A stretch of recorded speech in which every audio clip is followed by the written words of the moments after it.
Retiring on a cruise ship may cost you less than you think. My name is Tori from the KirkToriStory, and back in December 2022, Kirk and I had sold our house and have been cruise ship hopping ever since. As of now, we've been on 64 ships and have experienced 12 different cruise lines with a variety of cabins, itineraries, and experiences from budget to ultra luxury. Over the years, we've done a number of videos for you, which I will highlight for you throughout this video, which gives you real numbers of what we had actually paid for different legs of our cruise experiences as full-time cruisers who lived full-time on cruise ships. Stay tuned.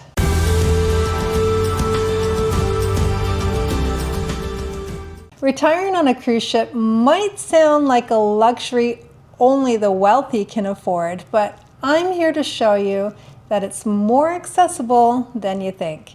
Take it from me, I've lived the lifestyle of living full-time on cruise ships for nearly 3 years. Imagine waking up every morning in a beautiful cabin surrounded by ocean views and spending your days relaxing on deck or exploring exotic destinations. It's a lifestyle that's gaining popularity, and for a good reason. The freedom of travel, the simplicity of having everything taken care of, and the sense of community on board are just a few of the advantages. One of the biggest misconceptions about living on a cruise ship is that it's incredibly expensive, and many people assume that you need to be a millionaire to afford the luxury lifestyle that comes with it. But the truth is, costs can vary widely depending on the cruise line, the cabin type, and the length of your stay.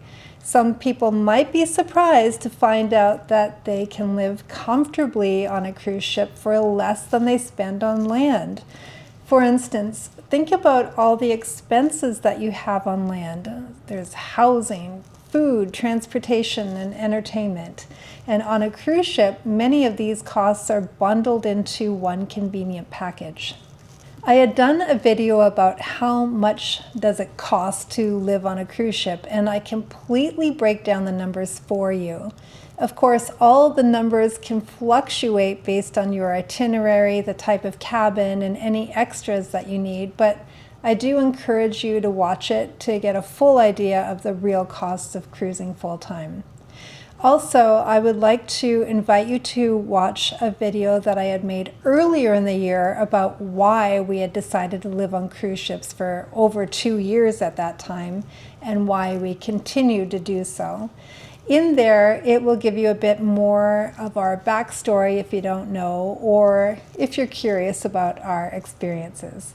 Another misconception is that you'll be stuck eating overpriced restaurant meals or confined to a tiny cabin. While it's true that some cruise lines cater to more luxury travelers, there are plenty of options for those on a budget. You can choose a cruise line that offers more affordable dining options like buffet-style meals or casual eateries. And when it comes to cabin size, you can opt for a cozy interior room or a balcony cabin, depending on your budget and preferences. The variety of cruise lines and itineraries available can be overwhelming, but that's what makes it so exciting. From budget-friendly options like Carnival and Royal Caribbean to more luxurious lines like Explora Journeys and Seabourn, there's something for everyone. And it's not just about the ship itself, it's about the experiences that you'll have along the way. You can explore vibrant cities, relax on stunning beaches, or take part in onboard activities and events.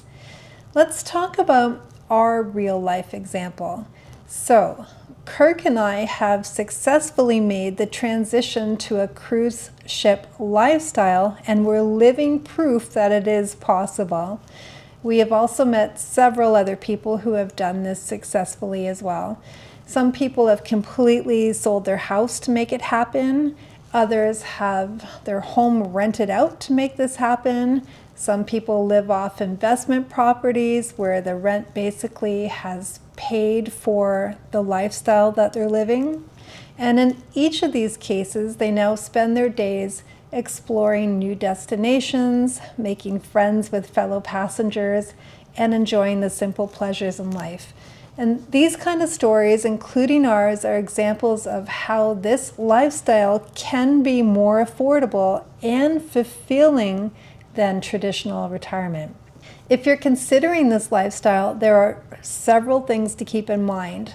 First, research different cruise lines and itineraries to find the best fit for your budget and interests.